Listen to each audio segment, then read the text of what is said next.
আজকে আমি আপনাদেরকে নিয়ে যাব জাপানের সাকুরার এক ম্যাজিক্যাল জার্নিতে। এই সাকুরা দেখে আপনার কাছে মনে হবে যে আপনি ফেয়ারি টেলের ভিতরে আছেন।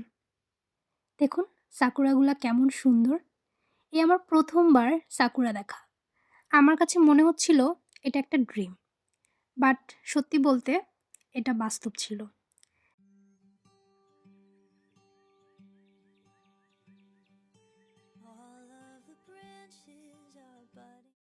জাপানের এই সুন্দর সিজনটা দেখতে পারাটা বলতে পারেন আমার লাইফের একটা স্পেশাল মোমেন্ট। আমি সত্যি বলতে এতটাই হ্যাপি ছিলাম ওই দিনটায়, যা আমি বলে বোঝাতে পারবো না সত্যি বলতে। তো পুরো সাকুরার রাজ্যটাকে দেখার জন্যে আজকের ভ্লগটা পুরোপুরি দেখবেন। তো তো শুরু করা যাক। Welcome back to my vlog. তো আজকে সকাল সকাল উঠেই ডিসাইড করেছিলাম যে রেডি হয়ে চলে যাব সাকুরা দেখার জন্যে। যেহেতু এটা আমার ফার্স্ট টাইম জাপানে স্প্রিং পেয়েছে আমি, তো আমি সাকুরা দেখবো না এটা কি হতে পারে? তাই চিন্তা করলাম যে আজকেই যাব। তো বাইরে মোটামুটি ভালোই ঠান্ডা ছিল, তাই চাদর নিয়ে নিয়েছিলাম সাথে করে। পরে আমরা একটা পার্কে যাই। এই তো চলে এসেছি আপনাদেরকে দেখানোর জন্য সাকুরার রাজ্য। তো ঢুকতেই দেখলাম যে অনেক সুন্দর পরিবেশ, এতটাই সুন্দর ছিল যে আমি আপনাদেরকে বলে বোঝাতে পারবো না। এই সাকুরার পথে চলতে চলতে মনে হচ্ছিল যেন আমার স্বপ্নের জীবনটা রিয়েল হয়ে গেছে। জাপানিজ স্প্রিং সিজনে সাকুরা থাকা মাস্ট সি আমি বলবো, সাকুরা দেখাটা। কারণ এত সুন্দর পরিবেশ থাকে যা আমি আপনাদেরকে বলে বোঝাতে পারবো না। আমার কাছে মনে হচ্ছিল যে আমি একটা ফেয়ারি টেলে চলে আসছি। এতটাই সুন্দর ছিল। পার্কটার নিচের দিকে দেখলাম যে এরকম কিছু সর্ষে ফুলের মতো ফুল ফুটে আছে। আসলে এটা কিন্তু সর্ষে ফুল না, এটা অন্য একটা ফুল।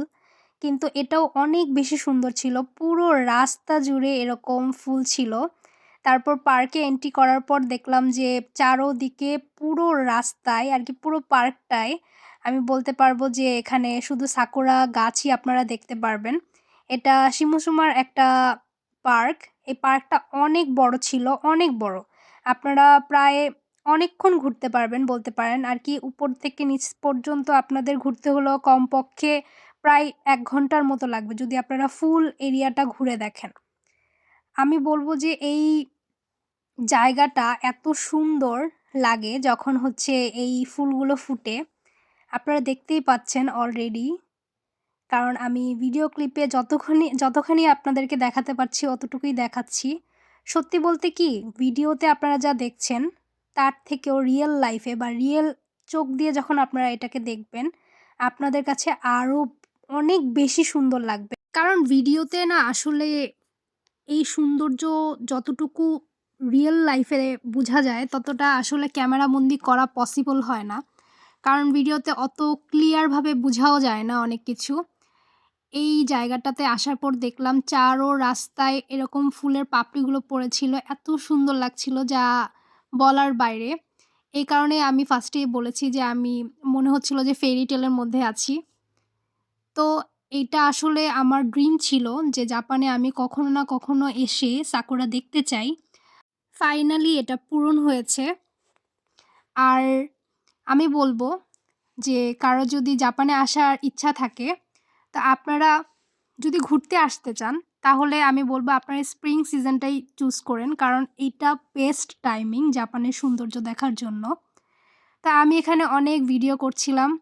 আমি অনেক ভিডিও করেছি যা পরবর্তীতে আপনারা রিল আকারে দেখতে পারবেন। ইভেন আমার এই লুকটার পিছনে যেই get ready with me video আছে সেটাও আপলোড হবে।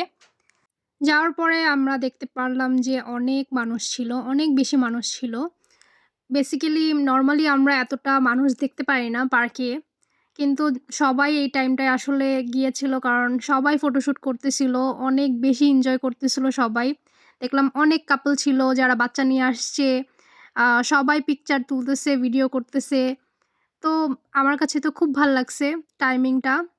যা বুঝতে পারলাম এই টাইমিংটায় আসলে জাপানিজরাও অনেক এনজয় করে ফ্যামিলি নিয়ে ঘুরে চারদিকে।